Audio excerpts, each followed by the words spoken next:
Welcome to the Real Estate Show. From buying to selling and everything in between. Rochester's home for everything real estate. And now, your hosts from the Anthony Butera team of Keller Williams Realty, Greater Rochester. It's Anthony Butera and Jason Mancuso. To the Real Estate Show, episode 26. Got Anthony Butera and Jason Mancuso. And Anthony, you were at you were out last time. What did we talk about? Flips with Steve Bentavania, special guest. Yep. Killed it. Great show. I watched it. I'm glad he was able to get in and do that. I was in Austin. I was at Keller Williams headquarters, which is based out of Austin, Texas. Austin, Massachusetts. Yes, Austin, Massachusetts. I was out there for what is called Keller Williams Labs. We're creating our own technology as a company of, you're talking almost 200,000 agents. It was a phenomenal experience, and I got a one-on-one sit-down with the most powerful person in real estate. So that was pretty remarkable to talk to someone like that for almost 90 minutes. Redfin and a lot of these other real estate disruptors, we'll call them, right? And we call them disruptors because these companies, when I say they would prefer agent-enabled technology, so the agent is the functionary that allows our data to syndicate, right? That's our data. That's our listing. Mm-hmm. We worked for that listing. Mm-hmm. We're giving them that data, and then we're forced to buy it back to protect our own data. So his mission behind this technology is to build our own data so we're not dealing with agent-enabled tech. The real estate world, is going to be controlled by the tech-enabled agent. Now think about that, right? Well, and let's to take it further. To the consumer side of it, you're talking a lot about how that affects the agent and how it's agent-centric, what it is. But at the end, we're all in this business. We're here to serve our clients and give them the best service possible. Part of the logic behind what's going on in Austin, Texas, at Keller Williams headquarters, is that if every realtor out there, so everybody knows multiple realtors, like every person in the country knows probably at least one realtor. I would make a bet on that, right? And probably more. So if every realtor out there is doing their job at a high level, the people within their network should never have a reason to go on to any of these other sites, Zillow, Trulia, whatever, to have their real estate questions answered. And that's what's happening. There's so many sites. There's it seems like a new site that pops up every day that the consumer can go on. And now they're getting information, but they're probably not getting accurate information. And it's just a benefit for the agent that's paying that site, so that site can pay its bills, so that agent can try to pick off leads essentially, and new buyers and new sellers. So if every agent out there is doing their job, there shouldn't be a need for Zillow. Mm-hmm. So back to Gary Keller, his mission is I'm here to wipe out everything of all those other sites, have everything, all the resources that we would need as agents to be able to properly serve our clients in-house, and that's why there's $1 billion going towards this. Yeah, it's going to be a game changer with a company that's the largest in the world. We do have, number one, the resources, the reserves, I should say, right? Cash. Cash, and that's the biggest difference. These other companies, they're cash poor. Mm-hmm. And when the stock market, right, the real estate market has shifts, and so does the stock market. When the stock market has a shift, these venture capitalists, they're hunkering down. They're not going to be as prone to just start spitting money out to invest in these real estate startup companies. Their end game, their goal, is to eliminate the agent from the transaction. Right. To me, I think it will never happen completely, but I think what could happen if we don't protect our data is that the technology becomes the functionary and not the agent, right? The agent's the fiduciary to the consumer. The technology at that point would be the fiduciary, and the agent can be involved, but the agent's just going to be involved from a transaction coordination standpoint, right. Not so much the negotiation, the expertise, right? So these investors, their goal would be to eliminate the agent from the transaction. But this isn't car sales, right? You buy multiple cars throughout your lifetime. This is a house. Yeah, hundreds and thousands of dollars. Yeah, this is the largest purchase or the largest sale of your life. You need a go-to person, right? But the technology that they're talking about and the minds that were in this room. I mean, you're talking about, there was talking to people that they graduated. They graduated college. They graduated from MIT when they were in their teens. Mm-hmm. So think about that, right? These are the minds that are in this room. Right? Yeah, no big deal.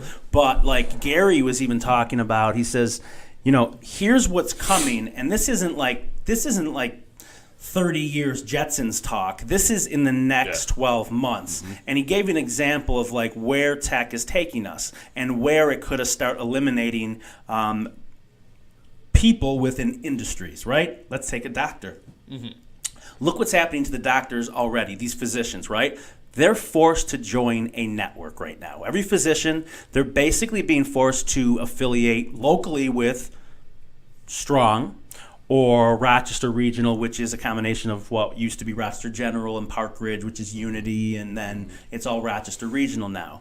So you're seeing everybody kind of merge and combine. So the doctors have basically been left with no choice, because when you take our largest employers, right, Rochester Regional, Strong, U of R, when you take your largest employers and they have to pay more money to go see who they want to see instead of the doctor that's in their network, they're going to go to a doctor that's in their network. Sure. So these doctors are left with no choice.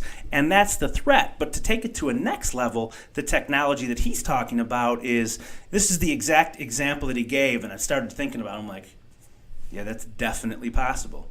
And this technology is got a mark on your arm, right? So you take a picture of it with your phone from your whatever WebDoctorMD, whatever it is, whatever the app is, right? Sure. And you take a picture of it because you're concerned and it's starting to itch and it's getting worse, and you'll take a picture of it, and what they'll do is, because this is the data world that we're in, they know everything that you're doing, they hear everything that you're doing, they have control and access to your calendar, like. That's all happening already, but this is like, okay, so we snap a picture. Okay, this came back. It's a 97.8% chance that that's a bite from a brown recluse spider. There's a my favorite spider. There's a prescription. There's a prescription currently being filled. We notice you have an opening from 4:30 to 6:30 p.m. So we ordered the script to Walgreens on Shiloh Avenue for a 5 p.m. pickup, because we know that your appointment ends at 4 o'clock and you're going to be on Buffalo Road, and that's going to be the closest pharmacy at that point. Like, that's crazy. We're going down that path. Well, bad news. That Walgreens just shut down on Shiloh Ave for their White guys. What a bad example. Did they really shut down? Yeah. It's so funny because they're buying everybody else out. Yeah, they're just like, screw Shiloh, though. We got to get out of this town. Yeah, that's interesting. But you see what they're doing. They're buying everybody out. It's the Starbucks method. Right. We can't understand it, but from their point, it's not about profiting off of that location. It's about watching your competition bleed. Like Shiloh is still a pretty small town, west side town and everything. Buffalo Road has I think it's a Walgreens. Buffalo Road, you go down Buffalo Road, North Shiloh, it's got a Walgreens and literally right next to it a Rite Aid. It's like you guys are just trying to push each other out of business. That's all it is. Who's gonna win? They literally built buildings there. It wasn't even like they go in with buildings. They go in with their own brick and mortar. And they have to do specific build outs to fit the theme of the company. But right now, Walgreens is in the phase. They're absorbing every Rite Aid that there is out there. I mean, I'm watching it happen. There's 4 within 3 miles from here where that's happening right now. Yet the original Walgreens at the corner of Long Pond and Ridge Road that destroyed Buckman's Plaza, which was like a historical landmark for the town of Greece. Now that building's still sitting empty, yet Walgreens is still paying that lease on that building. How about that? So let's put these theories to test. This is totally unscripted. Mark, as a consumer, I'm hearing putting you on the spot. All right. So you say you're going to sell your house or buy another house, whatever it is, a real estate transaction, right? Sure. Hundreds of thousands of dollars at stake, big money, right? Yeah. Are you going to want to have a personal interaction with one of us as an example, or would you be more apt to, have everything automated, online, interactive, and not deal face to face with a person? And I think I prefer the automated, but I think it's at the point too where, like right now, we're used to doing things this way, and I'd be too nervous early. Like, I'm not an early adopter. You know what I mean? Like, if stuff's new, give me a few years to see if anybody else like died or it screwed up from it. You know what I mean? Then I'll start doing it. You know, you don't want to be the beta tester. Yeah. So I would accept that technology, but if it's early on, I'd be too nervous to get into it. Yeah. But ultimately, I could see myself like if you break it down like right now to cars. If I could just go online, pick out my car, done, and then start payments, don't have to talk to anybody, I can go pick it up. Correct. You know, I would definitely do that. House at this point, it's a little much. You'd rather have somebody sitting at your kitchen table telling you, hey, for right now at least. Yeah. That's, and like, to me, at what point do you not need somebody there? So there's other companies that, okay, we're going to acknowledge that we do need agents, okay, but it's the 90-10 rule in real estate. Remember that, right? So it's the 10% of the agents are doing 90% of the work. That leaves 90% of the agents. So when these disruptors come into business and they're going to say, we're going to do a flat rate commission, and you're going to make up for it in volume, and you're going to get more opportunities because you're going to discount your price, right? Mm-hmm. Those are the threats that we're looking at.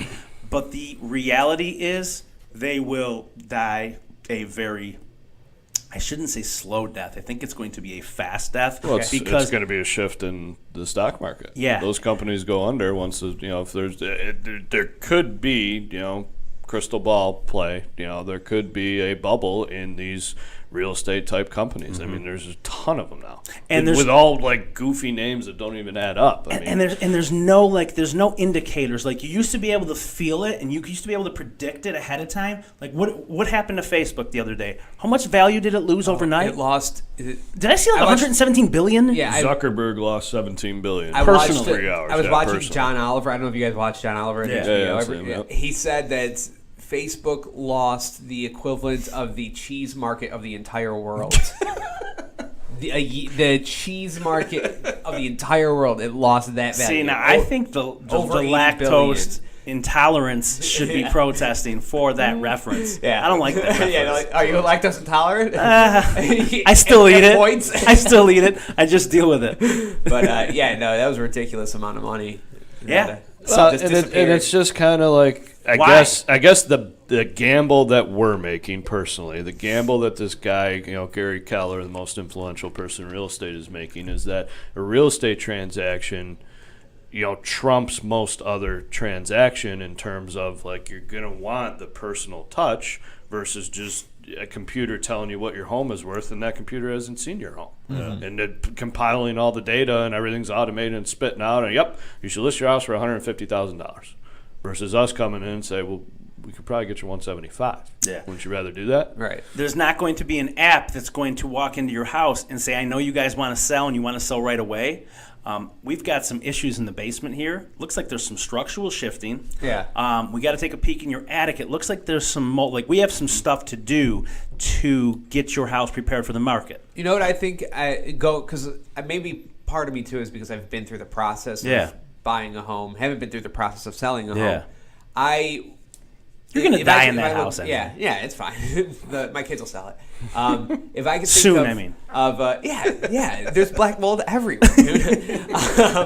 But if I could automate I would like to automate anything that has to do with the mortgage part. If I didn't have to see anybody about a mortgage, automate that part, and then also automate the lawyer part, and I didn't have to deal with that, and you could just send me everything, and then I could just do like the real estate part, like have an agent come in and do that part live.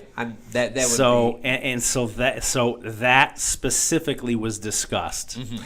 And I hate saying this because I have so many good friends that are loan originators, but where these mines, where these Silicon Valley mines are going is their thoughts. that's a competitive world. The loan, the banking industry, right? So these mortgage companies, their logic behind it is that there will be consumer agent relationships directly to an underwriter, and then you're scheduling a closing. They're talking about the processing and the originating to be eliminated, streamlined, and it's going to be more of like a task list. Well, and I appreciate what you said, and it makes a lot of sense. I mean, I think I can agree with that. In that, let's look at Quicken Loans, for example. All right, this is which is also Rocket, because it's everybody's aware of Quicken Loans. They have a huge national presence. They have pretty much little to no presence here in Rochester. My logic behind that is Rochester's still small town, more of a handshake type market. They don't have any brick and mortar here. They don't have any bodies on the ground that you can go meet face to face with a loan officer at Quicken. Therefore, they don't have the presence. Versus the local companies that thrive here locally, because there are bodies on the ground. There are sites you can go in and still drop off a check or drop off information. Does that shift? But I don't know. Me being old school, I hope not, but I get it. I get that, especially everybody's on the go, and I don't want to meet with you to have to hand you my pay stub. Let me just take a picture of it and send it to you. Yeah. Well, I mean, I think that, meeting with the loan officer is one of the most nerve-wracking thing, and it's just they're looking through all your stuff, and they're it's one personal, day you paid for groceries, half on debit, half on credit. Were you an idiot? It's like you can't get a house. Yeah, I agree. It's like stepping on a dirty needle and getting your blood results. Right, back. It's right. horrible. Yeah. Am I Charlie Sheen or am I Mark Meyer? Right. Let me know now. Give it to me fast. You got that tiger blood. Yeah, and exactly. So that makes sense, because that's personal financial stuff. Yeah, I get it. But what you said, as you said it clicked in my mind. You said the words brick and mortar. Mm-hmm. Is there going to be as much brick and mortar needed? Right now, you're getting into commercial real estate. Mm-hmm. Right? Is that world going to be affected because now these massive companies, right? More and more people. I mean, you've already seen the trends. Most of my friends that work for big corporations, they work from their house. Sure. They have an in-home office, and then every once in a while they have to travel to headquarters for a meeting or a conference or what have you, right? But I could see brick and mortar other than retail, right? Right, yeah. I still think... office space on the decline type correct. of thing, right? Yeah. I think retail, people still, Wegmans will figure anything out, but... I think people are still going to want that experience. They want to try the clothes on. They don't want to order them and cross their fingers, right? Yeah, I don't know. You wonder. I'm with you. It has made a difference. It's trending, it right? is. I mean, it I is. agree with you. I don't think retail disappears altogether. I had to stop buying milk on Amazon because 2 days in that trough, it just went bad. Hey, well, that's old school. Have the milkman dropping stuff off. That's right. We're going back in time. Yeah, we're... in the icebox. Evolving, but also going back to roots, right? Just to wrap this up, though, with the technology, so this seems like it's kind of just like agent oriented, Yes and no. How would it affect people buying a home, selling a home, It's the tech, Am I right to say that Keller Williams is trying to become on par with the Amazons, with the technology leaders of the globe, and that's just going to benefit the consumer by those resources. It may not be as much, tangible, no, I shouldn't even say that, because the consumer has resources within this company that they have direct access to too. So everything started with hardware, right? Then it turned into software. Right? Software is still a thing. Then software now is turning into like clouds, right? Because there's a limit of how much software that you can possibly have on your device, right? So now there's these clouds, and you can access these clouds from any device. There's no storage. It's not affecting the speed of your processor, right? Right. So what these companies are doing is they're giving you top-notch software to use for your business for free, so they get your data. And I'll explain this. So Zillow, for instance, they own a company. It's called Dotloop. Dotloop is an outstanding platform for your transactions. It's a transaction management system. It does a lot of talking to each other. 5 years ago, this platform probably would have cost $10,000 a year for this platform. They're giving it out. And why? Now we're getting deeper. Now we're getting into creeper mode. Now it's artificial intelligence. Their logic is if they will give you this software to use to manage your transactions, now they don't need to wait until that house closes to know how much the house sold for. They have the information 2 months ahead because it takes roughly 50 to 60 days to close in a transaction. So it's the data world. Amazon is a data world. They will give stuff away for your data. And you know what that's like. You know when you search for something and then it pops up all over your Facebook and every time you browse, right? Breast pumps showed up for a long time. Yeah, breast pumps. On my Facebook. For you, it was breast pumps and El Caminos, you were saying. So Berettas, okay.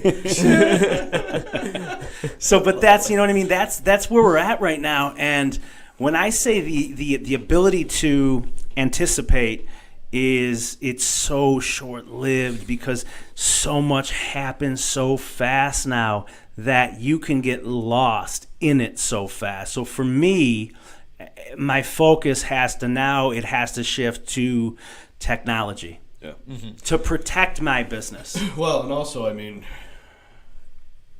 when, not if, when there is a shift in the overall global economy, that type of conversation, I mean, all these other startup companies that you see pop up, you know, in the real estate world, technology-wise, they're no longer there after 6 months. They go under. Our company that we're with is positioning so that they're not affected by that, and we still have the same resources versus, you know, being in bed with somebody else and you lose those resources because they went out of business because the market, you know, ticked down 10%. Yeah.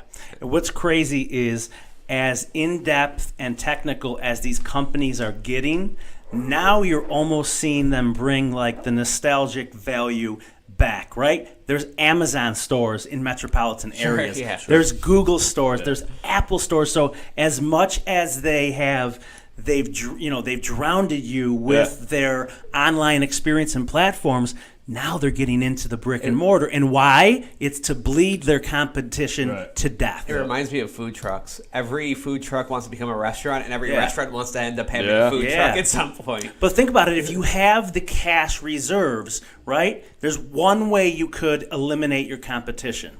You could always be so much better, but history will tell you that cycles are going to shift. Someone's going to do it better. But if you have the reserves to put your competition out of business, and I hate saying to make them bleed, I'm speaking financially. No, there's no knives here. But I'm saying like if you could absorb losses as a company for 2 years to make your competition, who you know are cash poor, bleed out, that's the game. Like that's what people are doing today. And you're left standing. That's what's happening. And the consumers, you know, they're affected by it too, and they want to eliminate the competition. But for the real estate related, what we're talking about, it's not so much eliminating the competition. It's eliminating the competition that's trying to eliminate the agent. So we're protecting the agents. That's Gary Keller's mission because that's his legacy. I was just thinking, imagine if somebody who just got out of jail for the last 15 years or grandparents stepped out today listening to this and they're like, what are you guys talking about? I would freak them out like nothing has changed and pull up in an old car and I'd have a boombox. Hey, check out my MySpace. Yeah. You guys like Dane Cook? Come on. Get it. Well, how about next time we're going to talk about shifting market? Yeah, the market condition. How about we do that next time? Yeah, we're supposed to get that. We'll do that next time. That was really interesting. Yeah, we'll take our ADHD medicine before. So yeah, check us out on our Facebook and at mpbterrateam.com. We got the real estate show tab right there. Thanks guys. Thanks for listening to The Real Estate Show. Find us on Facebook, iTunes, Stitcher, and YouTube. If you're looking to sell or buy, talk to the Anthony Butera team of Keller Williams Realty, Greater Rochester. Visit anthonybuterrateam.com.